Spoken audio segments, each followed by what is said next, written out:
Pues bienvenidos a todos al 8º episodio de nuestro podcast de Mazarrón al Minuto. Hoy tenemos una entrevista muy especial. Vamos a hablar de emprendimiento, de restauración, vamos a hablar de muchos temas muy interesantes para todos vosotros.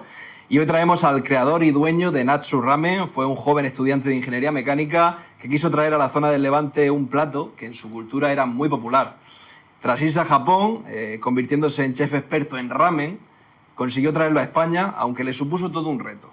Tardó 6 meses en adaptar un plato para que tuviera el sabor necesario, para que la gente que no había probado nunca o que no había estado nunca en Japón, con ese sabor le transportase a esa tierra. Y 30 minutos antes de que abriera el restaurante ya tenía gente esperando haciendo cola en la puerta. Simón, bienvenido. Muy buenas tardes a todos. ¿Qué tal? ¿Cómo estás? ¿Cómo Aquí has visto el estamos, estudio? volviendo al pueblo. Y tanto ahora hablaremos sobre eso, Sí. porque bueno, situamos a la gente, eres creador y dueño de Natsu Ramen, Sí, una cadena de restaurantes, podríamos decir, que tiene restaurantes en Alicante, en Murcia y en Valencia. sí. Y aparte tiene alguna historia relacionada con Mazarrón también. Sí, yo soy de Mazarrón. O sea, bueno, nací en Salamanca, pero me vine desde muy jovencito, a los 11 años más o menos, aquí a Mazarrón. Y mi padre abrió un restaurante aquí en los años 90. No sé si alguno se acordará de los Sí, que ¿no? ven... Pato Laqueado. ¿Sí? Ahí en Porque Mai. duró hasta que... Sí, duró bastante, pero duró hasta que más o menos llegó la época en la que empezaron a montar buffets. Sí. Entonces todo lo que era el restaurante asiático chino clásico empezaron a cerrar, y yo creo que fue hasta el 2005 más o menos.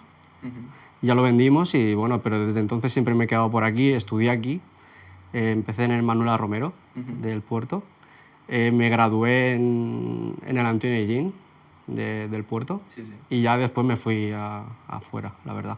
¿Cuál fue el siguiente pasito que diste? ¿Dónde te fuiste? Me fui a estudiar ingeniería a Cartagena, Ujú.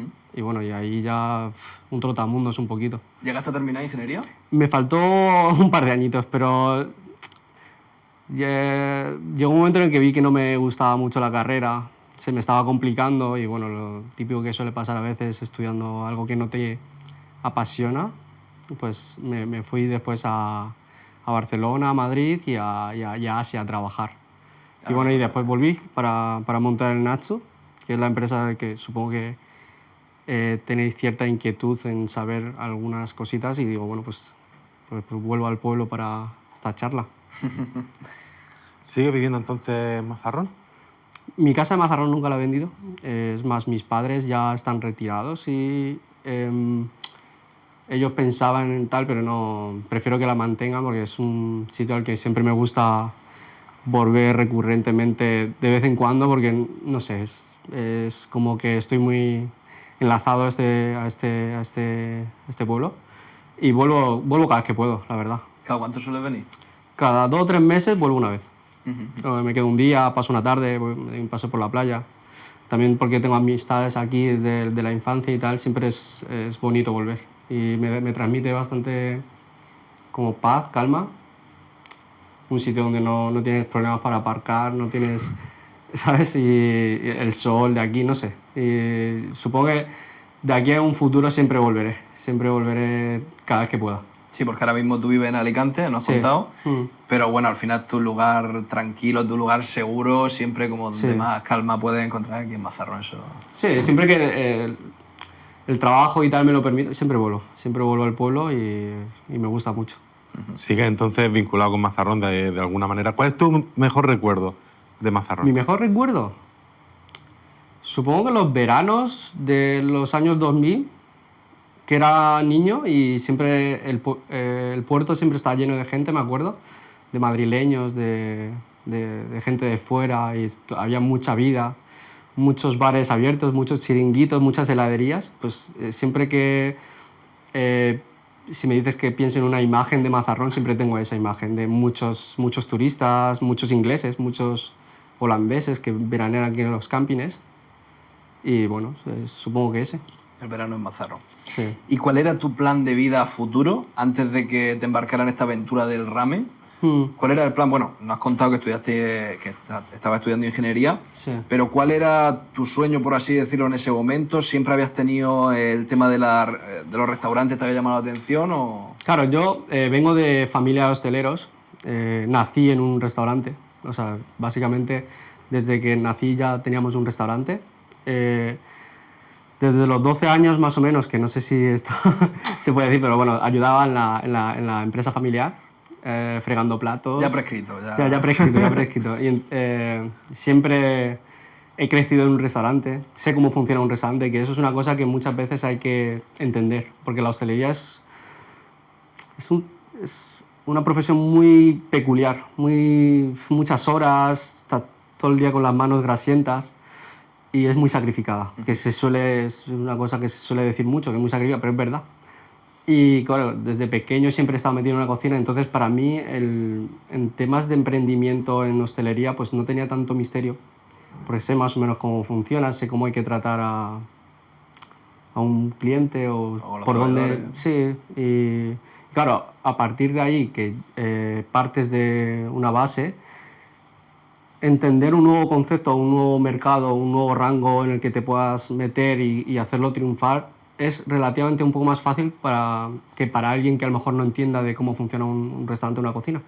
Y la verdad es que el Natsu sí que me ha supuesto mucho trabajo y la verdad mucha satisfacción también, porque una empresa hoy en día que funcione bien y que siga un trabajo rítmico, mecánico y tal, es bastante complejo y bastante difícil de conseguir.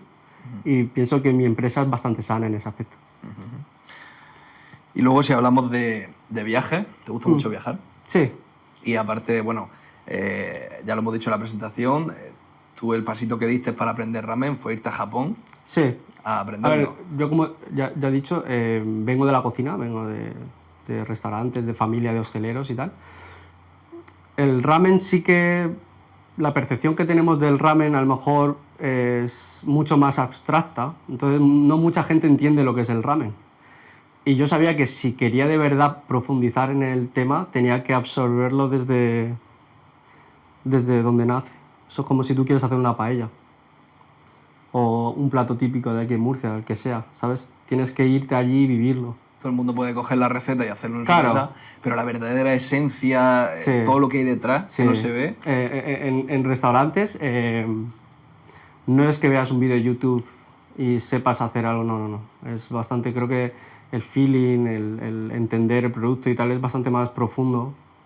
Entonces sí que entendí que yo sí quería abrir un restaurante, ya de lo que sea, pero en ese caso de ramen o de izakaya japonés y tal, pues tenía que ir a Japón. Voy a Japón todos los años más o menos. Voy a Corea, voy a China y todo por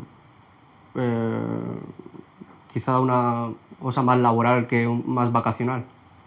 Simplemente es para profundizar más. Sigue aprendiendo. Sí, sí, no paramos. Siempre vemos nuevas tendencias, intentamos ver qué funciona bien, qué no, qué puede gustar, qué no, y adaptarla a Europa.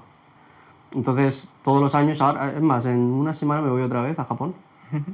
Y seguramente me vaya también a China y veo qué funciona allí, que pueda... Al final, pues es un temática asiático, ¿no? Pues Claro. tienes que ser genuino, tienes Claro. que dar algo que se sirva allí.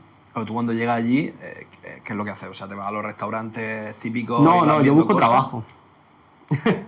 Yo no voy allá a mirar, no, busco trabajo, gratis.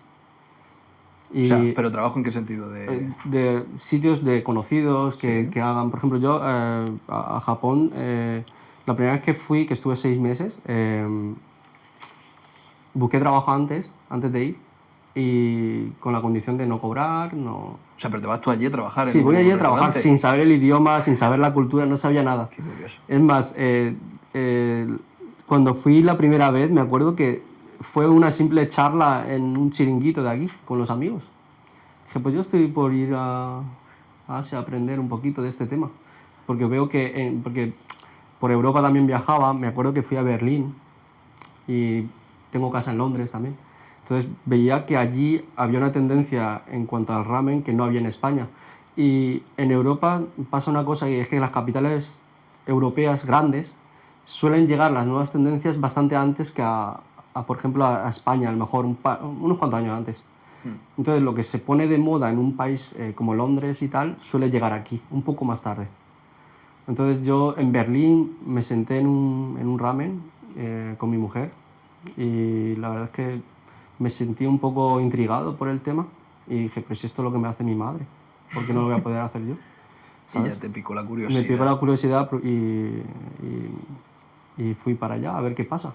Y tomándote el café con los amigos, ¿no? Es cuando Sí, ya sí, sí, y es te más, calentaste me por ir a llevaron Japón. ellos al aeropuerto porque tenía que ir hasta Madrid, coger un avión tal, y me acuerdo que ese viaje lo hicimos 3 o 4 de aquí de Mazarrón y fuimos para allá, me dejaban allí, ellos se volvieron, pagué la gasolina, y la verdad es que eso ya, de eso ya hace muchos años.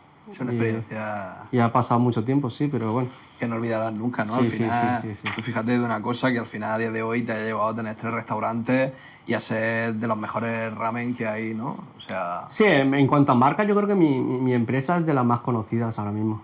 En ramen no somos los que más locales tenemos, pero el crecimiento empresarial muchas veces depende también de la capacidad que tienes tú de mantener un poco la calidad o el servicio.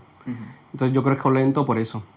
Tengo ambición empresarial y es más, a mí no me supone tampoco un esfuerzo económico muy grande, pero sí que valoro mucho el que no se pierda un poco el servicio, la formación de los empleados o el producto que se sirva esté bien. Entonces yo creo que es lento, porque dices, ¿por qué no creces si sí, un local porque te cuesta, en verdad no tanto, que puede ser 200.000 euros más o menos? sí, abrir son un local. matemáticas, te cuesta 200.000 euros el Sí, local, sabes lo que dice, te cuesta, o sea, tienes la inversión inicial, la tienes sí, clara. pero es que no hago hamburguesas. Claro, es que es así. No hago hamburguesas, tengo un producto que es muy artesanal, muy, muy artesanal. Me gusta que los empleados que vayan a montar un local entiendan lo que hacen. Y eso es difícil porque aquí no hay tantos asiáticos que me puedan... Claro. Es más, tenemos 60 y pico empleados y son gente de aquí, españoles, latinos y tal. Entonces, formar a alguien para que más o menos tenga esa sensibilidad con lo que hace es un poco más... lleva un poco de tiempo. Entonces, no crezco tan rápido como otras empresas podrían crecer, que a lo mejor no tienen ni el empuje que tengo yo, porque yo tengo bastante empuje, pero por ahora creo que a mi forma de ver la hostelería lo estoy haciendo bien. Creces más despacio, pero creces muy fuerte, Sí, con buenas sí, raíces. nosotros nos llegamos a la ciudad que llegamos, que por ahora son 3, todos los locales tienen mucha repercusión, o sea, y sin publicidad y sin nada, abrimos las puertas y poco a poco el boca a boca creo que hace mucho. Totalmente. Y la verdad es que en Murcia, por ejemplo, estamos en Murcia, pues es un local que estoy súper contento y factura muy bien. Ahora hablaremos, ¿eh? Sí, y la verdad es que muy, muy contento, muy contento.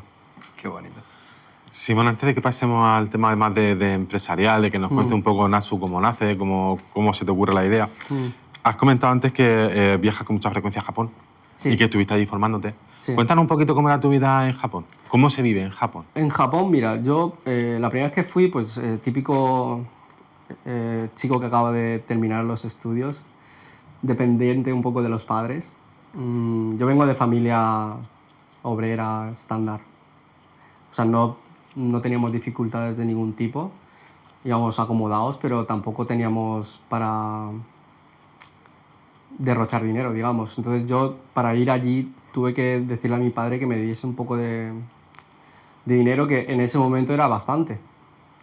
Y fui a la primera ciudad a la que fue Yokohama y me alquilé un, un piso, pero de lo más barato que pude encontrar, que básicamente vivía con... Bueno, que era un hostal de estos cutres que no tal. Entonces ahí estuve viviendo y tal. De día me iba a trabajar y de noche pues estaba en casa, porque tampoco había mucho ocio, porque no conocía a nadie y tal. Entonces, y así fue, estuve 6 meses. La verdad es que me sirvió mucho como para madurar a lo mejor. Porque sales fuera y tal, no como vacacionalmente, sino laboralmente. Y a esa edad, a partir de los 20 y pico años, es cuando más o menos los chicos o los chavales ya más o menos tienen cierta madurez como para intentar empezar a hacer cosas. Y a mí me fue bien, la verdad. Yo aprendí mucho. Al estar solo pues te da tiempo también a reflexionar sobre qué quieres hacer, cómo quieres emprender y tal. Y salí bastante seguro de qué hacer aquí en España. O sea, estuve 6 meses, sí, más o menos. Y salí como con las bases bien hechas y con una seguridad que a lo mejor no la tendría si no hubiese ido. Ya el concepto Natsu Ramen ya nace en Japón Claro. cuando te vienes sabiendo ya Claro, yo qué es lo que quieres hacer. Entré con una idea y salí con una libreta llena de apuntes, digamos, de cómo empezar la empresa, por qué camino tirar, cómo todos los aspectos, o sea, tema de decoración, tema de cocina, un menú más o menos redactado y claro, pues ya un poco más seguro. Y tardé casi 1 año y medio en abrir el primer local. Claro, que todo emprendimiento requiere su esfuerzo antes. No es hoy en día es que ganar dinero es bastante complicado y yo creo que más o menos lo hice con pies de plomo, lo hice bastante tranquilo y me fue bien, la verdad. Luego ya también entra en juego la capacidad que el emprendedor o la persona que vaya a emprender tenga de absorber esos conocimientos. Sí. Porque hay gente que se puede ir a Japón o a donde sea Sí. a intentar aprender, pero si no tiene esa capacidad vale, estoy en el restaurante y me quedo con cada una de las cosas que están haciendo que les funciona bien y yo luego las voy a aplicar en mi tal. Sí. Y darle esa vuelta de hoja. Es que lo que no mucha gente, bueno, la gente que emprende a lo mejor sí lo sabe, y es que el tener una idea más o menos que sea buena, a poder ejecutarlo, hay un trecho muy largo. Todos podemos tener ideas que sean genuinas y sean muy, muy bonitas en la cabeza, pero llevar eso a la ejecución y plasmarlo en algo hecho es realmente complicado y eso es, pues, yo pienso que todo el mundo es inteligente a su manera. Todo el mundo tiene su talento y yo creo que todos tienen su talento para hacer las cosas, pero hacerlas ya es otra cosa. Claro. Tienes que tener cierta valentía, cierto apoyo, cierta suerte también. La suerte también tiene su margen. Y luego, es que claro, también luego hay como varias vertientes. O sea, hay personas que no les gusta nada el tema del emprendimiento, que les gusta tener su sueldo de lunes a viernes, esto lo hemos hablado muchas veces, que les gusta tener su horario de lunes a viernes, su sueldo, su jefe, y que no le den el follón. Pero luego hay muchas personas que son muy emprendedoras, que tienen muchas ideas, pero Sí. luego no todo el mundo... Ejecutarlas es difícil.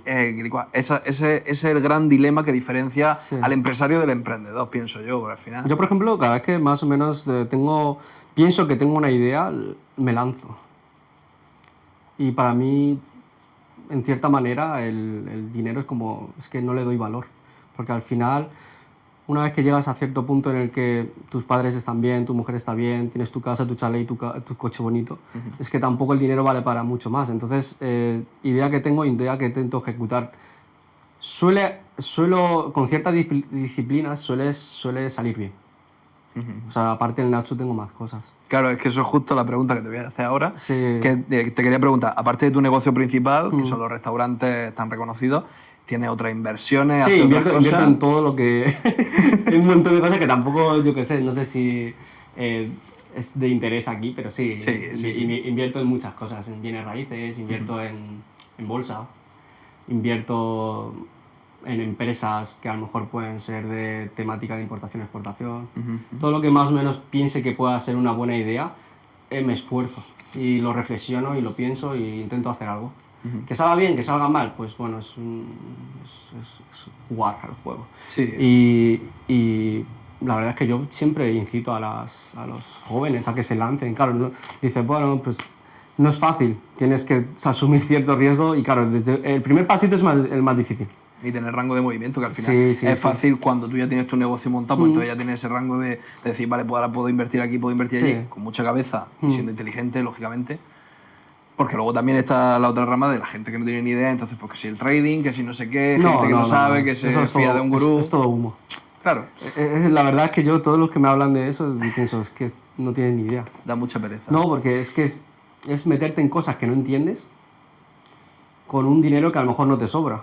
Y entonces hay que tener mucho cuidado con esos pasos, que muchos chavales jóvenes a veces me hablan, no, es que le he metido a criptos. Yo tengo criptos, pero no lo metí cuando hace 10 años, que es más o menos la misma situación, que estaba aquí en el pueblo y tal. Lo meto cuando más o menos pues, me sobra dinero. Claro, y cuando te has podido asegurar bien o informarte o conocer gente que ya sepa del tema. Claro. Tienes que hablar con mucha gente, viajar mucho, entender de muchas cosas, profundizar y después cuando más o menos te sientas con cierta seguridad, decir, vale, puedo invertir. Pero eso con todo, No solo en inversiones, con todo en la vida, ¿sabes? Y sí, Es verdad eso que dices. Y una vez que te lanzas a invertir, sobre todo con Natsu, que es un poco el tema que nos atañe principalmente hoy, Sí. ¿cómo surge la idea? ¿En qué momento, en qué circunstancias, en qué te basas también como ejemplo para montar Pues un restaurante de eso ramen? es lo que te comenté antes, más o menos, que estuve en Berlín, fui a un ramen y me gustó. Era un ramen que lo regentan dos japoneses. Y yo me senté ahí a comer y me pusieron un ramen y dije, pero si esto lo hago yo mejor. Y en mi casa. También es muy distinto cocinar para un restaurante que cocinar en casa, porque en casa tú estás probando, haces un plato con un cazo así y cuando tú haces para un restaurante haces otras dimensiones, otras preparaciones. La forma de cocinar es totalmente distinta. En casa puedes congelar, ¿sabes? La preparación es mucho más básica. Cuando tú das de comer, en nuestro caso más o menos damos de comer unas de 800 a 1100 comidas al día, Entre los tres Natsu. entre los tres. Y también tenemos un obrador también. Entonces, la preparación es totalmente distinta, son cantidades muy grandes en las que tú no puedes probar si está salado o no la sopa, ¿sabes? Entonces tienes que tener todo ese equilibrio más o menos bien calculado. Y yo cuando fui a Alemania fue cuando me dejó la semillita de que este tipo de negocios podría funcionar bien en España. En un principio yo pensaba en Madrid, pero Madrid también es mucho más cara. Y había más competencia en ese momento. No, la competencia en verdad da lo mismo, porque al final tienes un negocio que caben, en mis locales, por ejemplo, caben 50 a 60 personas. En una ciudad de medio millón de habitantes, ¿qué más da la competencia? Tienes que llenar tus 50 a 60 personas. Entonces, la competencia era lo que menos pensaba. Yo ni miro quién abre o quién cierra o quién intenta montar una nueva marca. Yo me fijo en mi empresa, en hacerla bien, y se va a llenar igual, haya 30 restaurantes al lado si tú lo haces mejor. Entonces, ese era el punto a partir de empezar con el Natsu. Es más, ahora mismo también igual. Hay una nueva tendencia que no sé si es un poco generada por mí o por qué, porque yo fui el primero en Murcia y fui el primero en abrir en Alicante. Ahora están abriendo bastantes. Y yo creo también un poco fijándose en que pues, hay uno que funciona muy bien y es normal, ¿sabes? Pero bueno, la competencia nunca es problema. Ya se va Es haciendo. incluso buena. Claro. No, pero está muy bien el punto de vista que tienes sobre la competencia, porque te íbamos a preguntar sobre eso y me gusta mucho lo que dices, es verdad. Al final, en una ciudad que tiene medio millón de habitantes, ¿qué es competencia para ti? Claro. Bueno, ya si habláramos en otro tipo de negocios que sí que esté muy masificado, Sí. podríamos tenerlo en cuenta, pero es verdad que en el tuyo quizás, Sí. que es como más de nicho, es una cosa Sí. más concreta, Sí, la verdad que sí. competencia La te verdad da que sí. igual. La competencia en hostelería es en función de si lo haces bien o no. Claro. No da igual la competencia, porque al final todo el mundo tiene que comer, ¿sabes? Si tiene un buen producto, se hace con Sí. cariño, está rico, la gente va a ir. Sí, claro, tienes un buen producto a un buen precio, a un precio competitivo, y en un sitio en el que sea fácil de llegar y tal, es que no tienes por qué preocuparte por quién habrá. Es que da lo mismo, da lo mismo. ¿Y hasta dónde va a llegar Natsu Ramen? Pues Natsu Ramen, ya como he comentado antes, el crecimiento va a ser en función de mi capacidad para poder mantener un poco la calidad y el servicio. Entonces, por ahora tenemos 3 locales. Yo la verdad es que este año y el siguiente tengo otros quehaceres. No por falta de ganas, sino porque de verdad es que requiere mucho tiempo y esfuerzo irte a una ciudad, montar un local, formar 10, 20 personas para llevar un ejercicio. Y entonces, a lo mejor el 2026 tenía pensado más o menos irme a Madrid. En Madrid a lo mejor abrir unos cuantos. Pero antes de ello tengo que hacer un obrador un poco más profesional. Entonces, en cuanto a Natsu, pienso que a lo mejor mi crecimiento no va a ser el sueño idílico de muchas empresas que hoy en día se dedican a la hostelería, que es montar 7, venderlo por 5 o 6 millones Pero es lo que tú irse. dices. No, Tú mantienes. Sí, la calidad. yo voy a paso firme, despacio, pero a su ritmo. No me doy prisas, no tengo esa ambición empresarial de querer vender la empresa. No, es que tampoco tengo un pensamiento de venderla. Es por gusto, más Es que nada, ¿no? sí, es porque al final es una empresa que he emprendido desde cero, es la que me ha dado el empuje más o menos a otras cosas a lo mejor, y yo le tengo un cariño ciertamente especial. Y yo creo que el crecimiento va a ser lento, va a ser muy continuado, y poco a poco. Tampoco tengo un pensamiento muy a corto plazo de qué querer hacer con el negocio. Sí, pero bueno, mientras sigues también con tus inversiones y otras Sí, sí, cosas, sí. que al final no estás quieto, es lo que tú dices. Al Sí, final, sí. aunque no estés montando restaurantes, sigues teniendo muchos quehaceres por otro sitio. Sí. Y si Nasur crece, que sea sin perder esa esencia que es la que, Eso es lo más importante. Esa es la gracia. es la que te ha llevado donde te ha llevado. Seguimos esforzándonos para poder dar no la misma, sino una mejor. Cada vez invertimos más en maquinaria, tenemos gente cada vez más formada. Entonces, la hostelería también es una cosa que es muy relativa, los gustos, el paladar de cada persona es un mundo. Siempre dentro de nuestras posibilidades vamos a intentar siempre dar el mejor servicio y el mejor producto, lo más genuinamente posible a lo que pueda ser un ramen chino, un ramen coreano, un ramen japonés, de lo mejor que lo podamos hacer, sí, la verdad. Qué guay. Y en ese sentido, Simón, tienes de momento 3 restaurantes. Sí. ¿Cómo gestionas los 3? ¿Cómo llevas los 3 para adelante? ¿Cómo es tu día a día? ¿Cómo es tu rutina desde que te levantas hasta que te acuestas? Yo me levanto a las 8 de la mañana, me tomo un café largo. Antes fumaba, ahora lo he dejado. Y de ahí me voy al despacho y charlo un poco con los jefes de los encargados y tal. De cada Sí, me encargo un poco de la gestión de los productos que se mandan a cada local. Y ya está, porque más o menos tenemos jefes de cocina, tenemos recursos humanos, tenemos personas que están destinadas a más o menos hacer los pedidos, comparación de precios, porque hoy en día la hostelería ya no es como antes. Hoy en día todo está digitalizado, todo es mucho más caro. Entonces, cuando tú tienes un producto que no les... Yo por ejemplo, con la pandemia no le he subido el precio a ninguno de mis productos. Con toda la inflación que ha habido estos años y todo... por ejemplo, el trigo, que es un producto que es muy utilizado por mí porque nuestros fideos lo hacemos nosotros. Tenemos que comprar trigo de aquí de la zona. Está casi a un 40-50% más caro y nosotros compramos por palés. Entonces todo está mucho más caro, el margen se reduce cada vez más en temas de hostelería. Supongo que todos los que escuchen aquí que tengan un restaurante o tengan un bar lo habrán notado, que lo están sufriendo bastante. Entonces el margen a lo mejor puede ser...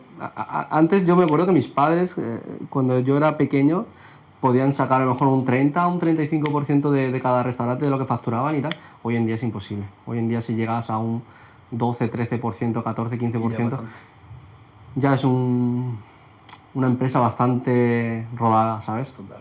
Mm.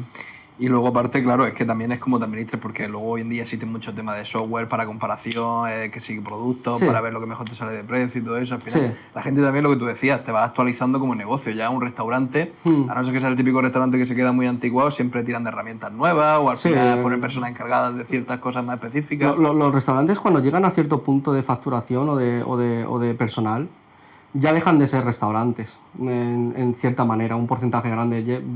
Vas a ser más o menos la gestión como cualquier empresa. Tienes tus encargados, tienes la gente bien posicionada para un rango de mando y más o menos la gestionas ya como si fuese una empresa, ¿sabes? Tienes tu personal para intentar mejorar el producto, tienes tu personal para que hable con los camareros. Yo, por ejemplo, yo no me entero de la mitad de las cosas que ya pasan en mi local, la verdad, porque al ser tantos ya... Ya es complicado. Claro, no hablo con ciertas personas que a lo mejor en una mesa de 4 o 5 personas caben. Y esas personas son las que te informan de qué hay que corregir o qué hay que cambiar o qué hay que hacer. Claro. Y yo me centro mucho ya solamente en el tema de... Al final yo soy el chef. Soy el chef de la empresa. Forzado a ser empresario. Claro. Porque yo pues, soy cocinero. Pero también te gusta, ¿no? A mí me gusta, a mí todas estas cosas me inquietan y me producen ciertas inquietudes que sí me gusta emprender y me gusta hacer cosas y trabajar. Y luego, ¿cómo consigues tú? Porque claro, tú tienes, en cada restaurante tienes una persona que es el gerente de ese local, que es que luego con el que tú te comunicas y todo esto. ¿Cómo consigues formar, por así decirlo, o conseguir esa faceta que es tan importante dentro de tu restaurante para tú estar tranquilo? A ver, en los restaurantes, al final, la capacidad que tenga una persona de trabajar bien o mal es en función de cómo tú sepas repartir el pastel. Es como todo, o sea, al final tú le pones un sueldo digno, no digno, elevado. Que esté contenta la Alguien persona. que tú piensas que tiene el potencial de llevarte el local bien, esa persona lo tienes que mantener. Claro. Y ahí ya no hablamos de un sueldo por convenio. Y hablamos de bonus, hablamos de buenas vacaciones, hablamos de darle una vida cómoda. Entonces yo eso he sabido interpretar porque al final si yo no trabajo ahí, tengo que tener a alguien que sepa hacer lo que yo hago. Que ahí, pues, ¿sabes? Salta un enchufe a las 3 de la mañana y me llaman. Pues tienen que llamarle a él y molestarle. Pero claro, para que asuma esa capacidad de responsabilidad de todo, pues le pagas bien y ya está. Y al final es cuestión de pagar mejor. Sí, y de que ¿sabes? esté Entonces contenta. yo a las personas que yo veo que son capaces de yo poder delegar ciertas cosas, la responsabilidad, el pago que van a recibir es en proporción a la capacidad que tengan ellos de asumir responsabilidades. Entonces, pues en la empresa pues están los chicos que trabajan nuevos, después están los pagos a los que llevan más tiempo y después están los que tienen más responsabilidades. Entonces, cuando tú lo repartes bien y todo el mundo más o menos se siente bien en la empresa va sola. O sea, no tienes que preocuparte de mucho porque al final trabajan como si fuese su casa.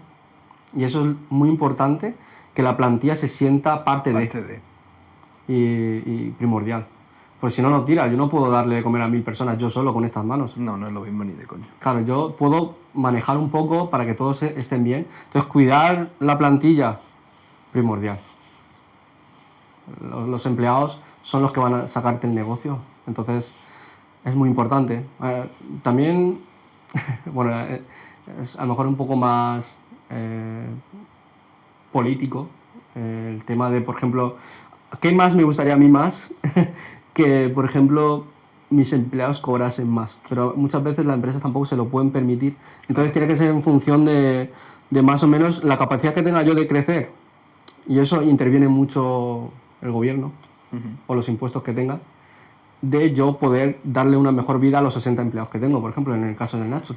Sí. Entonces, eso es una cosa ya que más o menos pues, están fuera de tu control. También se va de la mano del empresario el tema de Claro. las facilidades o Es las que- no facilidades sí. que te da el gobierno en este aspecto. Sí, muchas veces la gente dice, no, es que es... No, yo intento hacer las cosas lo mejor que puedo. Los empleados los veo como si fuesen parte de mi casa. Y qué más querría yo que cobrasen todos un montón, pero no se puede. Pero hay circunstancias.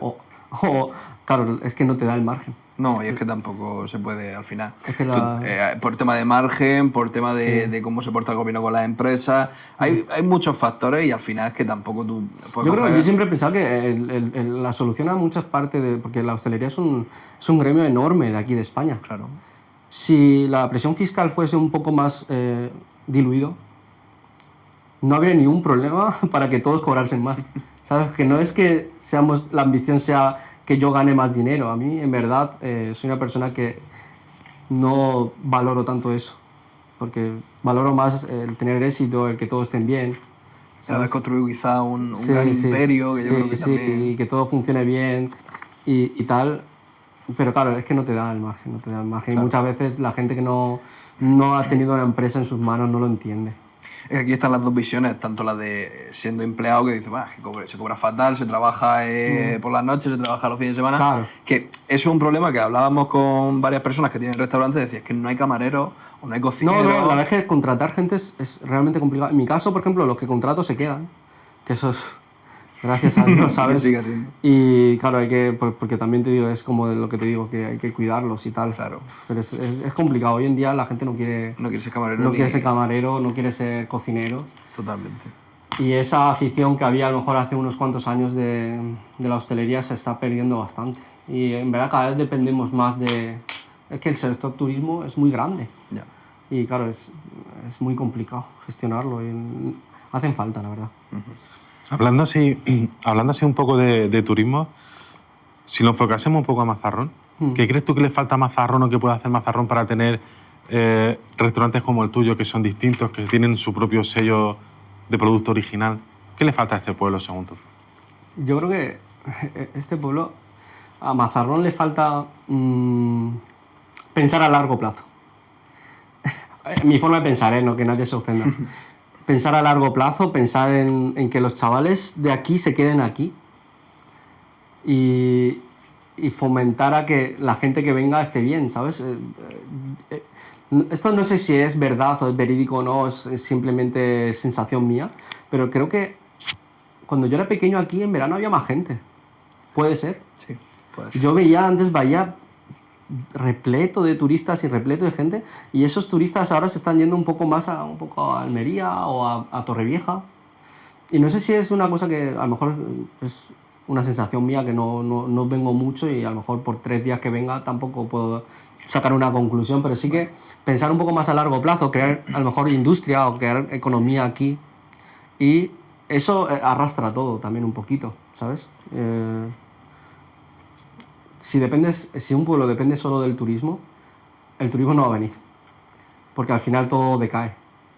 Entonces, a mi forma de pensar, a lo mejor hay que cuidar un poco la economía de Mazarrón, fomentar a que todo crezca, todo esté mejor, y eso viene solo, ¿sabes? Si tú montas un montón de sitios hechos para turistas, pero para todo el año, pues yo por ejemplo siempre lo comparo un poco porque me pilla cerca a Benidorm, que tiene turismo todo el año. Aquí antes, por ejemplo, llegaban alemanes e ingleses a Camposol, a los campings y tal, y yo pienso que ahora vienen cada vez menos, pero porque la elección que tienen ellos, zonal, de la zona en la que tal, da mucho mejor, a lo mejor, lo que buscan ellos, que es tranquilidad, fiesta, comer, sangría y cervezas, en la zona de arriba. Es que el ambiente es totalmente distinto. Entonces, todo empieza por pensar a largo plazo, hacer que el pueblo esté a lo mejor un poco más, fomentar un poco al turismo, un poco a que la gente se quede aquí, un poco a que, ¿sabes? Todo un poquito. Pero un poco también pensando que quizás el Mazarrón de cuando éramos más jóvenes tenía más vida, tenía más actividad, tenía más Sí. locales de ocio, tenía más Sí. gente por la calle caminando en verano. Sí, la verdad es que sí. Ahora, la verdad es que no sé si es, ya te digo, no sé si es sensación mía porque no vengo tan recurrentemente a Mazarrón como para opinar sobre ello, pero sí que noto cierta decadencia, y a lo mejor sí es una cosa que hay que reflexionar los grupos políticos que hay aquí, que sí que piensen todo un poco más a largo plazo, que no sea una cosa de 4 años, sino pensar, mira, podemos hacer esto mucho mejor. Y invertir aquí en el pueblo y que haya cierta industria también, que no dependamos solo del turismo, porque es una cosa que es muy estacional. No lo sé, ¿qué pensáis vosotros? Es que por un lado tenemos que desestacionalizar el turismo. Esto es como cuando hablábamos antes de lo de restaurantes, que decía, en Murcia está totalmente contrario. O sea, cuando es verano la gente se va, cuando es invierno. Y aquí tenemos que conseguir que tanto en invierno como en verano tengamos turismo. Claro. Eso por un lado. Pero luego aparte, lo que tú decías, necesitamos, le hicimos la entrevista a Jesús García del Partido Socialista, y nos decía que se tenía que hacer un polígono industrial en Mazarrón, que es lo que hace falta para que grandes empresas vengan aquí y den sueldo a la gente y se establezca, oye, el 80% de tu plantilla tiene que ser de Mazarrón. Tú ponte que si tú abres un polígono aquí en Mazarrón, los chavales que trabajen ahí, tengan un sueldo recurrente y se desarrollen y ahorren algo, eso se emprenden. Y eso que fomenta, que todo crezca. Totalmente. ¿Sabes? Si es piedrecita a piedrecita. Y bueno, tampoco yo soy aquí para dar opinión de esto, porque al final yo no entiendo soy bastante apolítico. Me da un poco igual quién esté o quién deje de estar, simplemente que lo hagan bien, porque yo, pues, quien esté gobernando a mí no me afecta. Me afecta en el sentido de, pues al final yo estoy emprendiendo aquí en España, pero yo soy de las personas que piensan que al final tienes que, pues tú, centrarte en lo tuyo, da igual quién esté, y hacer lo mejor que puedas, y ya lo que sea será. Y que toda una cadena al final, por ejemplo, que vengan inversores a invertir en Mazarrón para hacer tanto cosas de ocio como cosas de otro tipo, si ya están viendo que la situación cada vez va peor, es muy complicado que también vengan inversores, ¿no? Llama la atención a los yo por ejemplo no inversores. vendría aquí, por ejemplo, a montar un Nacho en este caso, porque es que tú no puedes depender de una empresa en la que metes dinero para 2 meses. Claro. Después, ¿quién viene? No somos tantos. No somos tantos como para intentar hacer un planning empresarial aquí. Si tú como empresario vieras que se ha desestacionalizado el turismo, no tendrías ningún problema en montar aquí, por ejemplo, una surramen, porque sabes que durante invierno y durante verano va a estar como cualquier lado. Y además lo harías con mucho gusto porque te gusta Mazarrón. Sí, la verdad es que sí. Al final, en resumen, nos estamos centrando demasiado en el turismo y en el verano, que Sí. son 2 meses al mes. Eso en cierta manera yo creo que también es un poco un error. También. Porque la gente no puede depender solo de 2 meses al año. La gente tiene que tener vida y tener cierta proyección de futuro. No futuro a 2 meses al año de trabajo, todo el trabajo que tú quieras, pero es que no te da para empezar. Voy a intentar trabajar 3 años para comprarme un piso, por ejemplo. Es que, ¿qué haces si trabajas 2 meses? O no hay tanto, ¿sabes? Y, Con un no sé. mercado laboral en Mazarrón que depende sobre todo de la temporada de verano. En invierno hay poquito trabajo, Claro. en verano hay muchísimo. En verano aquí puede trabajar prácticamente cualquiera porque hay muchísimo trabajo, pero son esos 3 meses. Luego ya el empleo decae muchísimo y depende otra vez de la nueva temporada alta del año siguiente. Claro, Claro, y es al final, pues no sé. Me van a ver aquí un asiático hablando de trabajo aquí en Mazarrón, va a ser un poco peculiar, pero... Pero lo conoces bien. Lo conoces bien. Sí, se nota que el mercado lo conoce, que sabe de lo que habla, entonces... Sí, yo vengo bastante y más o menos quiero entender más o menos un poco cómo está el pueblo. ¿Y qué le diría a las personas que en pleno 2024 tengan la idea o estén madurando la idea de montar un restaurante o una cadena de restauración o algo así? ¿Qué le diría a esa persona emprendedora en pleno 2024? ¿Qué consejo? Pues quizá el consejo que le pueda dar o que me di a mí mismo ya no valga porque el mundo cambia muy rápido. Sí que si quieren emprender, que emprendan algo que les guste, que les apasione, que ciertamente sientan que les gusta o que quieran dedicar 10 años de su vida o 15 años de su vida a intentarlo hacer crecer a la empresa. Es muy sacrificado, pero bueno, si es que al final hoy en día, si no intentas montar una empresa o intentar salir por alguna vía que te pueda solucionar un poco la estabilidad económica, es que trabajar es que está muy complicado, ¿sabes? Tienes el único recurso que te queda. Que Sí. mucha gente es lo que hablábamos, que le gusta, que no le gusta calentarse la cabeza ni ser el jefe. Pero es cierto que a nivel de libertad va a tener muchísima más libertad siendo empresario. Es Sí. que si te Si sale te va bien claro. y consigues hacer que la rueda ruede, sí que es mucho más solvente, ¿sabes? Sí. No tienes problemas del día a día que pueda tener una persona que a lo mejor llega a una nómina de 1.500 euros. Totalmente. Es que hoy en día 1.500 euros, ¿qué te da? Es Es que que yo a muy veces lo complicado. pienso y digo, es que... Y luego aquí en Murcia, más fácil. Pero tú vete a Madrid, cobras 1.500 euros, Claro, que no. un piso te cuesta... Claro. Es que no tiene sentido. No tiene sentido. Entonces yo no sé ni cómo los chicos jóvenes están ahora apañándose para poder... Está complicado, ¿eh? Está muy complicado el Está tema. complicado. Sí, la verdad es que sí. Sí. Y volviendo al tema culinario, tú que estás muy metido en el tema de hostelería y además que conoces mucho la cocina asiática, ¿cuál es el siguiente concepto, ingrediente, plato que crees tú que es el que se va a hacer famoso, que se va a poner de moda? Porque ahora mismo quizás sea el momento del ramen. ¿Cuál va a ser el siguiente plato? Yo, del por momento? ejemplo, llevo bastante tiempo pensando en una tendencia de autoservicio, de no ser tan personal, a lo mejor muy enfocado también a que hoy en día contratar empleados es cada vez más difícil y el típico, por ponerte un ejemplo, pero mal ejemplo, lo que ponen en el IKEA, de tú vas con tu bandeja, pides y te lo llevas a un plato en el que, o sea, a una mesa en el que puedas compartir con otras personas, comer e irte. Simplemente un menú cerrado y tal. Creo que puede ser una buena tendencia o algo que simplifica mucho la elección mental de la gente, que no quiera pensar y que coma algo rico. Algo que sea nutritivo, que sea relativamente sano, sea barato y sea mecánico. Y sin camareros, solo en cocina, una cocina abierta y un servicio mucho más enfocado a las nuevas tecnologías, de cobro, de IA, de entender. Lo están implementando casi todas las grandes cadenas, hasta el McDonald's, ves ya que teclean, piden y con un ticket recoges tu producto, pero un poco más personal, digamos. Entonces, yo pienso que hay algunos tipos de conceptos de hostelería que pueden funcionar bien en esta zona, por ejemplo, y puede ser que yo siga esa tendencia también un poquito, de que no sea tan personal el trato, a lo mejor no sé si tal, pero sí que es la única manera que a lo mejor puedes tener de mantener un poco los márgenes, Claro, es que es muy rentable. es más rentable y a los que trabajen ahí pagarles mejor, la única forma que se También quede. mejora las condiciones. Entonces tienes que... pienso que puede ir por ahí. Yo ahora mismo voy a ver máquinas en una fábrica de Japón para poder traerla aquí a lo mejor. una cadena que allí ya existe. Y aquí vas con el plato, hacemos udon y izakaya.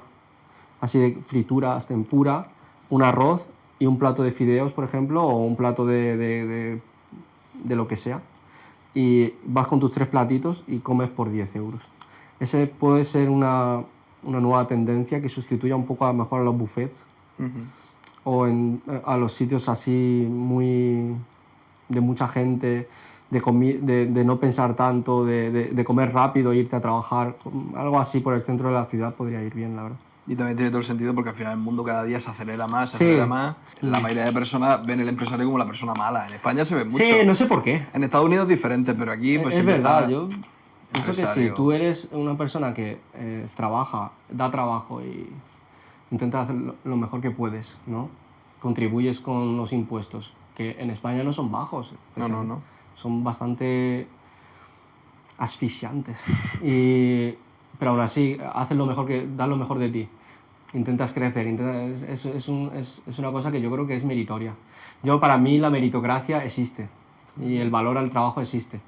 Y de allí a cómo lo juzguen, pues depende ya de cada persona. Ya. Porque yo no puedo interferir en cómo piense de mí otra persona. Ni me importa, ni le voy a pensar. Voy a mi rollo. Yo me preocupo de que mi familia esté bien, de que mi mujer esté bien, de que mis padres estén contentos, de dar lo mejor de mí. Por eso te digo que me da igual quién esté... Da igual lo que piense. Da igual lo que piense.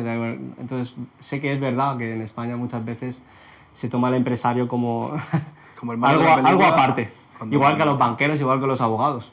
Totalmente. Tienen una idea, no sé, de que siempre van como mirando por su propio bien, o no lo sé, la verdad. En otros países, por ejemplo, no tienen esa idea. Por ejemplo, tú eres un empresario de éxito en Japón o en Hong Kong, te idolatran. No es que te idolatren, sino que dan valor a tu Ostras, ese tío, esfuerzo. mira lo que De consiguió. mira cómo me está dando trabajo a 200 personas o 300. Sí. Y no sé por qué aquí en España es así, la verdad, pero bueno. Pero bueno, también va cambiando los tiempos. A día de hoy ya cada día se ven... O sea, bueno, la ola de los emprendedores, eso ha sido brutal y cada día hay más emprendedores y hay gente que monta Está más bien, negocios. hombre, sí. Está súper guay que sea así. Pero bueno, y que vaya cambiando esa percepción del empresario, como puede ser en Japón, como puede ser en Estados Unidos, que al empresario se le ve, ostras, mira lo que consiguió ese tío. Que algo... Sí, la verdad que sí. Y en cuanto, volviendo un poquito al tema de gastronomía, el tema gastronómico, en cuanto a plato estrella, ¿cuál dirías tú que es tu plato estrella o vuestro plato estrella? Yo creo que el plato estrella que hacemos nosotros es el tonkotsu. Es estilo de la ciudad donde lo aprendí, en Yokohama. Y es un caldo denso de muchas horas de cocción. Usamos cerdo de aquí, de Murcia. Se ve que es bueno. Y ponemos espinazo de cerdo, que son los huesos así un poco más planos, que dan mejor sabor para caldo. Y carcasas de pollo. Y tocineta, cosas grasas o que tengan cierto colágeno como la piel del tal, siempre ponemos alguna parte. Las manitas. Entonces es un mejunje muy peculiar que no es una sopa en sí, porque no le damos sabor. Y lo dejamos hervir aproximadamente unas 8 o 9 horas y después damos unas 3 o 4 de reposo para que enfríe. O eso lo batimos, pero en principio a mí me gusta darle un poco de descanso siempre, igual que los fideos. Los fideos los preparamos y no los servimos, los dejamos 2 días en la cámara para que asienten. Sí, porque esos son pequeños truquillos que yo creo que diferencian un poco a llegar a un nivel un poco más alto en cuanto a tienes que pensarlo todo al final. Y pienso que es el tonkotsu, que es el plato estrella de mi local. Podríamos hacer muchos más, pero claro, es bastante complicado meter un plato en un restaurante en el que se da tantas comidas. Entonces, pues, somos muy lentos en cuanto a renovación de carta y tal. Pero bueno, si funciona bien al final. Sí. Ahora, en septiembre creo que sí que vamos a renovar un poquillo y a ver qué tal va.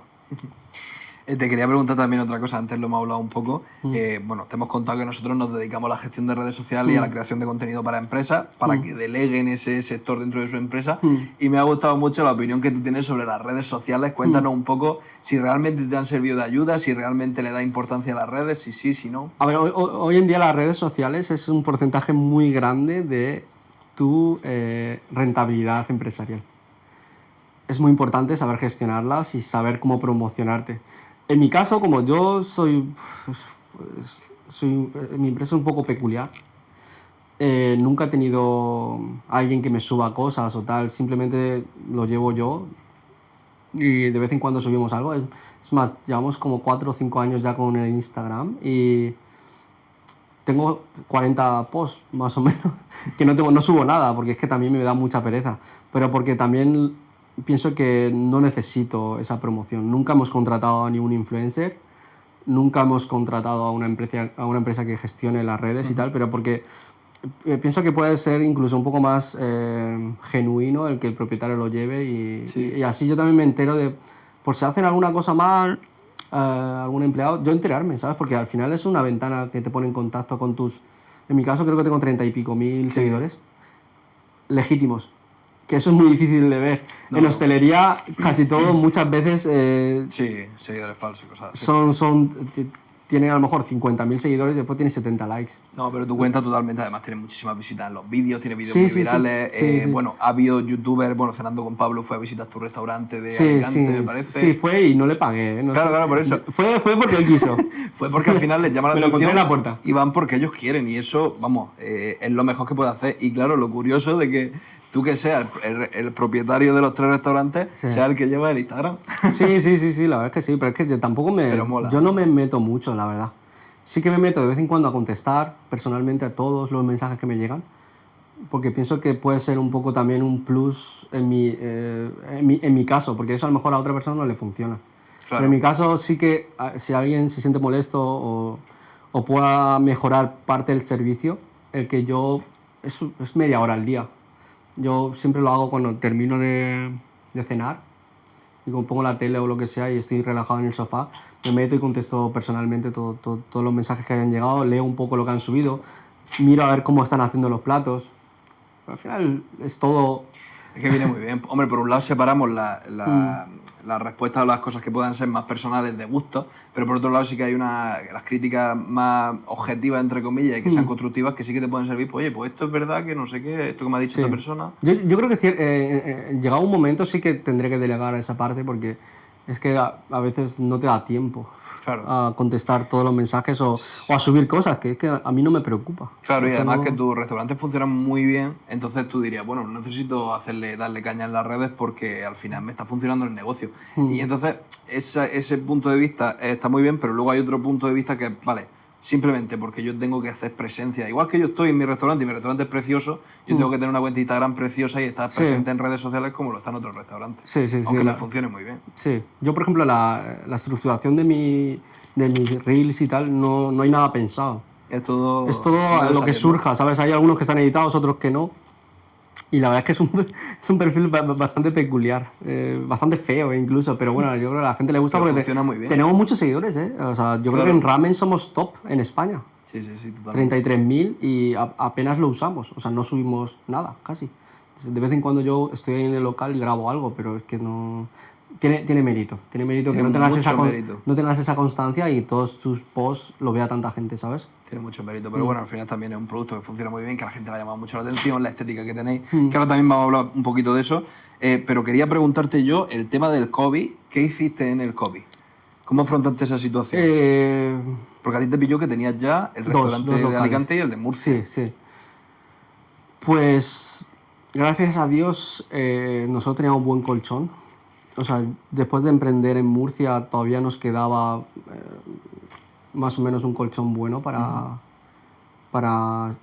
aguantar. Entonces no teníamos esa prisa, no teníamos esa urgencia de querer abrir o mantener a flote la empresa.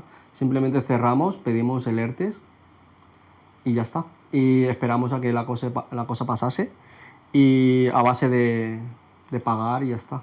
Aguantamos creo que los 4 meses creo que fueron de cierre, más los siguientes 4 meses que había como algo raro ahí de te dejan abrir o solo para llevar o lo que sea. Pues yo creo que lo pasé bastante, no tuve una presión como a lo mejor un pequeño bar que haya 3, ¿sabes? Sí que teníamos un colchoncito y no tuvimos ningún problema, la verdad. Y a diferencia de a lo mejor muchos restaurantes que sí que sufrieron bastante, porque Sí. al final las facturas llegan igual. Claro, pero bueno, te pilló que estabas bien de caja o lo que fuera y al final podías... Sí, y después ya retomamos y las cosas se fueron normalizando.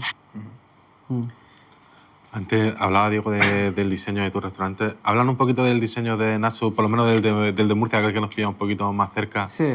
Háblanos cómo es por dentro ese sitio. Yo siempre he creído en los restaurantes que son más pequeñitos, de pocas mesas, de barra abierta, de que la gente vea cómo trabajas y cómo construyes un plato.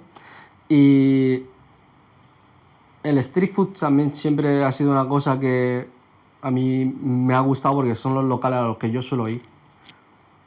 A mí las florituras, los humos y las florecitas encima de los platos no me gustan.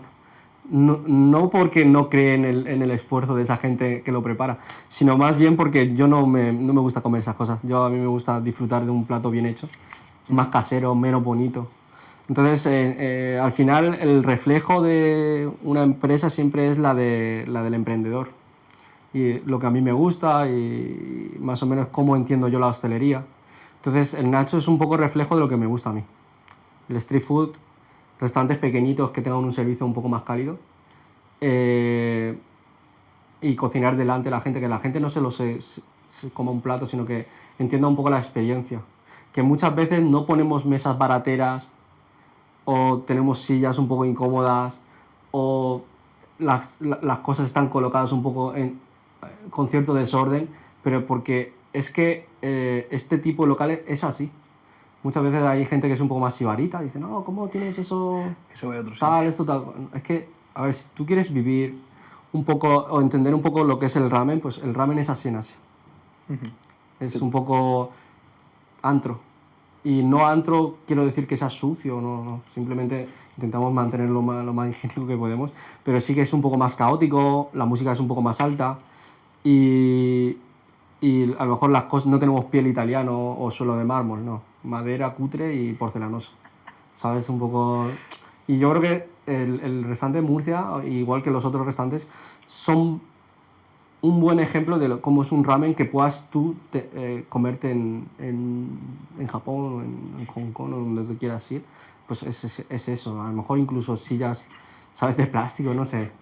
Y yo creo que refleja bastante bien. Es una experiencia un poco bastante realista de lo que es el ramen. Ahora, esta nueva tendencia que ha venido ahora, que abren restaurantes muy de luces de neón, que si Narutos, que si no sé qué, que están abriendo un montón por toda España, pues eso no es, para mí no es real. Es un poco intentar subirte a las nuevas tendencias, pero sin entender un poco lo que es de verdad un ramen.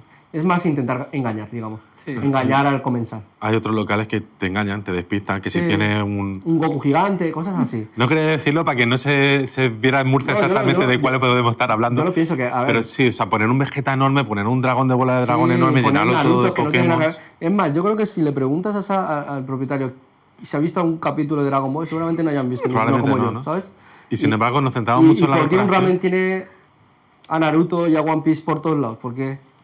no lo entiendo. Entonces, yo sí que creo que sí que hay que decorarlo de alguna manera que te transporte un poquitín a la cultura de allí, pero sin tener que ser forzado. Sí, bueno, justo, sin que suene forzado. Sí, al final yo también tengo algún Pokémon o algún tal, porque me gustan los Pokémon. Sí. No, y hay un cartelito, hay un Doraemon en el mural. Sí, en el mural. Por cierto, háblanos un poco a tu público del mural. Del mural. El mural lo hicimos cuando terminamos ya la reforma. Es más, voy a empezar de antes. Mis dos murales, en Alicante y en Murcia, me lo han hecho mazarroneros. Gente de Mazarrón. El primero es una geisha que le dispara a un cerdito y me lo hizo Arturo. Es un artista local. Soy de Bellas Artes, ahora está por aquí por el pueblo, muy, muy talentoso, amigo mío de la infancia. Y me lo hizo él, lo hicimos entre los dos en una etapa que creo que cerramos un par de semanas. Y vino él, se quedó 2 o 3 días y me lo hizo. Todo es pintado a mano y la verdad es que es un mural que siempre que me quedo así un poco atontado mirándolo, y me lo hizo un chico de Mazarrón, se llama Arturo, que me vive por aquí cerca. ¿Y ese es el mural de Alicante, Valencia? Ese es el mural de Alicante. El de Alicante. Sí, que compramos periódicos de Japón, lo pegamos con cola y sobre eso había que esperar que secase y tal, y después lo hicimos a pincel. Qué chulo. Y es un mural que es muy bonito, si lo veis algún día, si vais a algún... Tendremos que ir, tendremos que ir. Y el de Murcia me lo hizo porque yo de pequeño pues, tenía mi restaurante, el de mis padres, en Bahía, y siempre he tenido la imagen esta de, supongo que todo el mundo se acuerda, de que estuvo, es que ha estado muchos años. El muro este que está justo donde el edificio este que está abandonado, donde el Paula. Enfrente hay un muro muy largo de unos 40 metros que hay un grupo local que lo grafiteó entero. Y es más, había una pieza que creo que hasta hace poco estaba. O sea, fueron quitándolo y tal, por lo que sea. El tigre, había una cabeza de tigre. Sí, la cabeza de tigre sí estaba. Que esa sobrevivió muchos años. Muchos no sé años ahora más mismo si después de está que o no. quitasen el resto, que había mujeres, había... Y era un grupo de aquí, que se llama La Furia del Levante. Pues uno de los componentes fue el que yo contraté para que me hiciese ese mural. Al final era algo que yo creo que ellos ya, pues para ellos no tenía misterio. Simplemente era como grafitear una pared. No era una cosa que viniese de un inicio, pero sí que cuando casi íbamos a abrir y tal, vi que como que le faltaba un poco de relleno en ese hueco. Como que le faltaba un poco de algo ahí, ¿sabes? Era una pared gris, así sin personalidad, y ya la verdad es que después de que me lo hiciese Stick, me parece algo bastante llamativo y bonito de mi local. El mural de Nasu Murcia es brutal, está lleno de, Sí, de los pequeños aseos, si pósteres. habéis entrado, también me los hizo él, que me lo llenó de grafitis y tal. Está muy chulo los Sí, aseos de... creo que se queda mucho más urbano. He entrado solo al de chicos, Sí. pero lo que es el baño mola mucho también Sí, verlo. Por cierto, si vais a Nasu, entrar al baño que solo sea para lavaros las manos para poder mirar la decoración. Si te fijas arriba, lo que indica si es chico o chica son dos máscaras, ¿no? Que lo compré en un anticuario en Japón, que son súper feos. O sea, es una mujer y un hombre, pero feísimos. Y digo, bueno, que se sientan representados un poquito. Pues le da un toquecito Sí. asiático japonés Sí, súper sí, chulo. sí, no mucha gente se fija, pero esas máscaras, es más, se me rompieron en el trayecto y después los pegué uno a uno a trocito con cola. Qué locura. Y ahí está, si vais, miradlo. Es un detalle bonito. La decoración de Nasu es que es increíble. Mm. Lo que tú decías, la barra abierta, la barra está decorada como si fuera Sí. una barra para exterior, Sí. para que te dé la sensación de street food. Sí. Y luego te puedes sentar en la barra Sí. para comer en la barra mirando cómo te preparan la comida la gente Sí. que está trabajando. La barra, por ejemplo, es una cosa que te cocinen, porque, por ejemplo, la instalación de los restaurantes de aquí de España no suelen tener suelen tener la cafetera y un frigorífico y cosas así para hacer cafés. No suelen tener una cocina en la barra. Entonces, todas esas adaptaciones las tuvimos que hacer después cuando alquilamos los locales. Sí que instalamos humos para que se extiendan. Todo es bastante aparatoso, porque muchas veces la extracción no es tan eficiente cuando tú divides dos zonas, el de cocina y el de barra. Pero bueno, más o menos lo solventamos bien, creo. En el de Murcia, por ejemplo, hay un noren que llega a la altura justo de los ojos. Noren es la cortinilla que hay delante de la barra, que eso es una cosa que gente que abre restaurantes asiáticos lo ponen por poner, pero en verdad eso es para dar intimidad como del comensal al chef. Entonces tú cuando te fijas siempre te llega a la altura de los ojos. Ves la silueta de la persona que está haciendo algo, pero no ves directamente, no hay una interacción directa de ojo a ojo con el cliente, que puede ser a lo mejor incómodo, porque tú estás ahí cocinando y lo tienes delante. Entonces es una cosa que tienes que calcular. Tiene que estar más o menos a unos 65 de altura, la parte más baja de la cortinilla. Y el local de Murcia está, si la gente se fija, está justo a esa altura. Que ves más o menos el cuello del chef, pero no llegas a ver la cara y creo que la gente... Esas cosas se juntan todo en una bolita y la gente lo percibe. La gente es muy, ¿sabes? Tanto el paladar como el feeling que transmite un local es muy importante. Es el alma de un negocio. Y todas estas cosas van sumando, que si el mural pintado por un grafitero urbano, que si el noren tal cual establece más o menos a qué altura tiene que ser, el color que tiene que tener, las luces frías, las luces calientes, todo eso es un conjunto de todo que hace que un local sea exitoso, ¿no? Y eso es una cosa que a lo mejor la gente no sabe, pero lo percibe. Y yo la verdad es que reflexiono mucho sobre todo este tipo de cosas para que sea exacto más o menos la intención que tú quieras dar o lo que quieras transmitir con tu local. También porque hay una pasión detrás que tienes sobre esto y al final te fijas en cada uno de Claro, los claro, detalles. claro, porque la gente va una vez a la semana, pero yo todos los días estoy viéndolo. Entonces, cada pequeño detalle que pueda tener el local, intentas ajustarlo. Base de todo éxito de cualquier empresa, yo creo. Sí. Tener cierta obsesión con lo que haces. Y va muy relacionado en lo que tú decías, que hablando de los emprendedores, que tienes que emprender en algo que te guste, porque Sí. cuando sí que te gusta y hay una pasión detrás, ahí Sí. es donde vienen esos pequeños detalles. Básico. Totalmente. Mm. Y luego, si hablamos, bueno, antes nos lo has contado, pero queremos profundizar más sobre eso, te queríamos preguntar cuántos ramen o cuántas comidas salen cada día de un restaurante Nosotros tuyo. es un producto bastante estacional, por ejemplo en verano vendemos menos porque tú entiendes que es al final un producto que está a 100 grados casi cuando lo servimos o 90 grados en verano en Murcia. Una sopita caliente ahora mismo apetece poco. Es caliente y picante muchas veces, ¿sabes? Y nuestros pequeños platos suelen tener frituras también, que es una cosa que es grasa. Porque a mí en verano, por ejemplo, me apetece pues, una ensalada con atún, ¿sabes? Cosas más frescas. Un poco más fresco, un poco más fácil de digerir. Sí. Pero en cambio en invierno sí te apetece una sopa caliente, algo un poco más graso, no tan, algo calórico, porque al final en invierno, pues, ¿sabes? Necesitas cosas un poco más... De esta manera unos takoyaki me entran siempre. Sí. O sea, da igual cuando Sí, sea a que ver, me ya depende del gusto también. entran siempre muy bien. Entonces es una cosa muy estacional. Lo bueno es que estacionalmente pues son solo 3 meses que bajamos un poco, pero si hay que hacer una media, nosotros damos una media de a lo mejor unos 1000 fideos, 1000 platos. Entre 1000 los tres platos restaurantes. entre los 3 restaurantes. Estamos ya facturando... Eso te quería preguntar también hasta... Ticket lo que nos medio a lo puedas mejor 15 euros, 15-20 euros si Muy te bien. pides un mochi. Todo lo que hay en el local es casero, todo. Menos a veces las gyozas, porque ahí tenemos un par de señoras que, por ejemplo, las gyozas son las empanadillas estas. Sí. Pues hay una región en China que son de donde salieron. Y yo tengo 3 señoras que me hacen, que son de allí.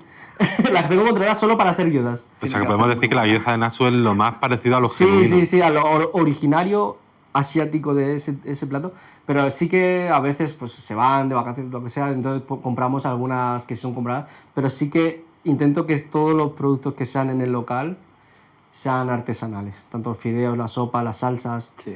la preparación de todo tipo de guisos, todo es hecho por mí en el obrador.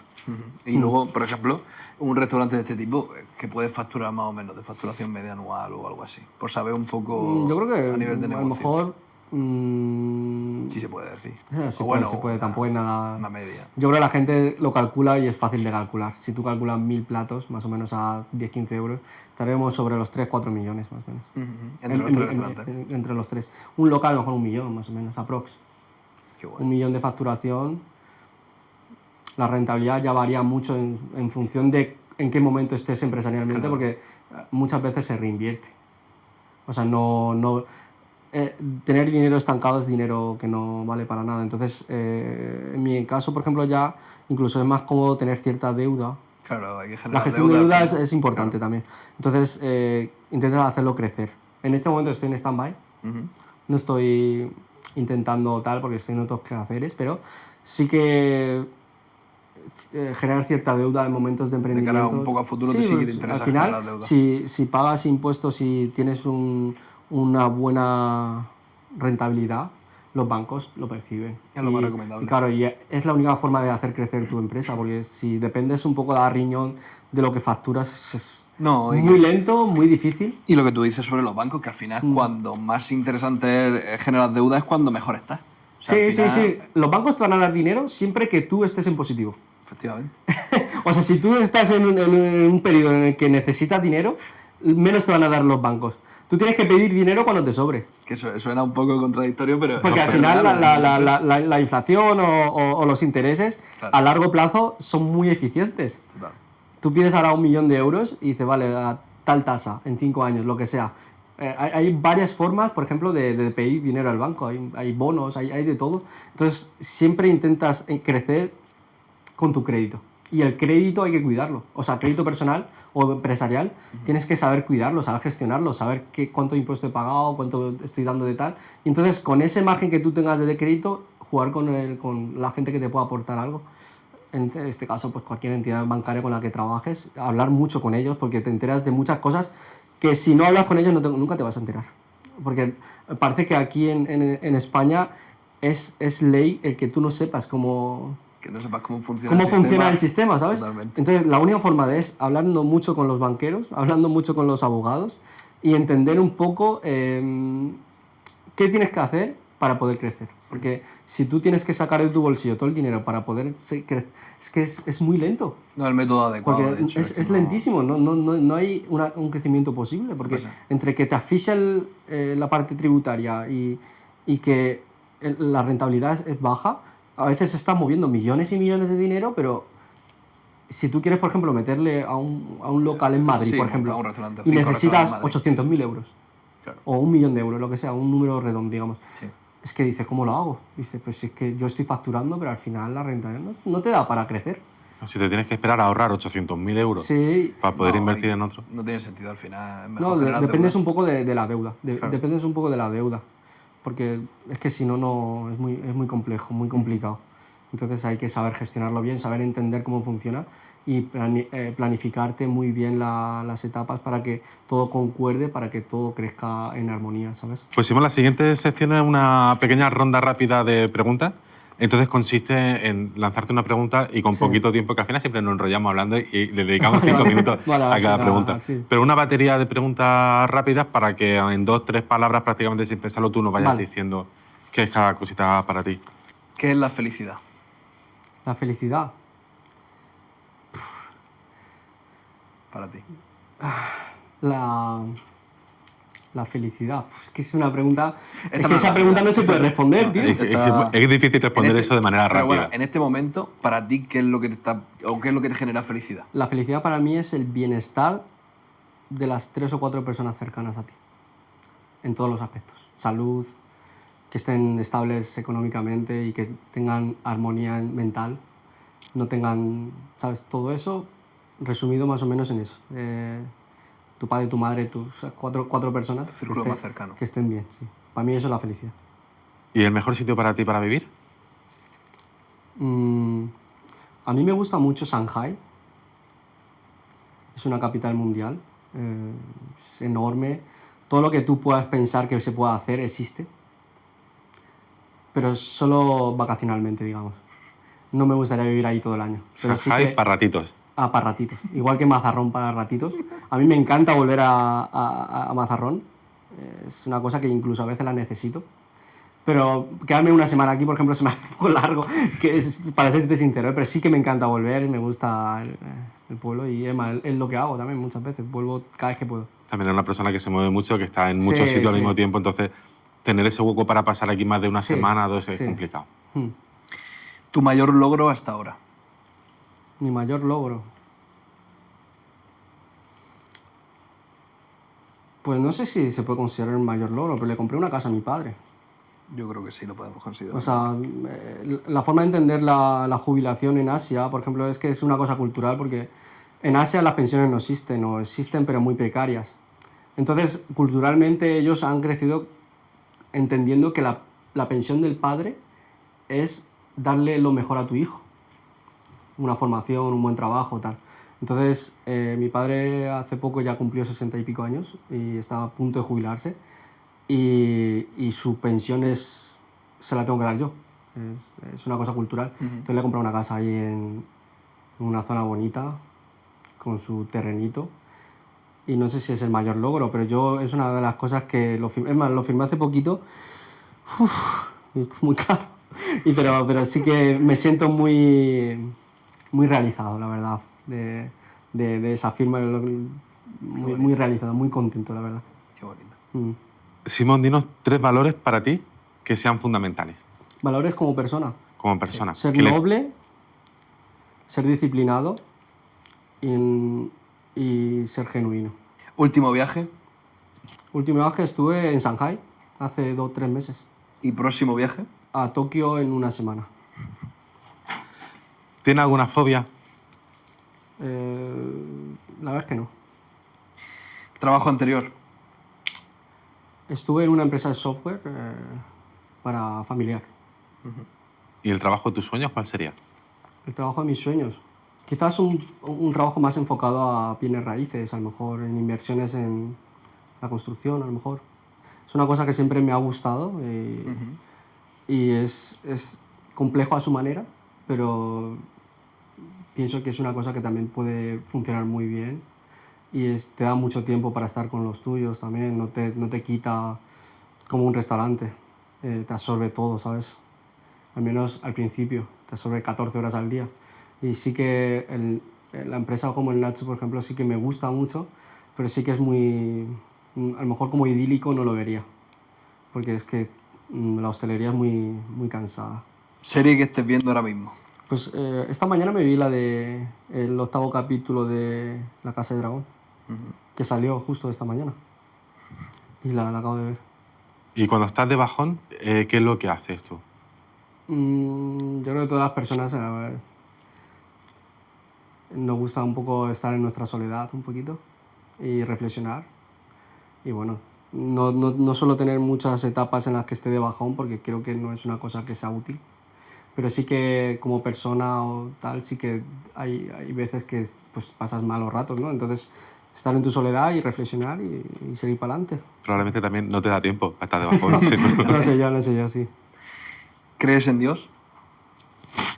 En algo...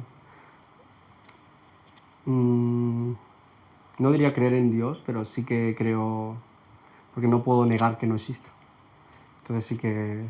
Claro. Sería muy prepotente decir que... Porque es que como personas somos motas de polvo en medio de la galaxia, ¿sabes? Entonces sí que creo en algo, pero no sé si es Dios o es otra cosa. ¿Y el último libro que te hayas leído? Pues Kafka en la orilla de Haruki Murakami. Buen título ese. Sí, No lo he leído, pero lo tengo por ahí apuntado ¿Sí? para pendiente. sí, pues me lo leí hace ya en pandemia me lo leí. ¿Qué canción cantarías en un karaoke a pleno pulmón? Hay una canción que siempre no sé si es por nostalgia o qué, una de Nino Bravo. ¿Cómo se llamaba? Que es muy fácil de cantar. La de Libre. ¿La de Libre? ¿Libre se puede llamar? Libre de Nino Bravo, ¿verdad? Sí. Sí.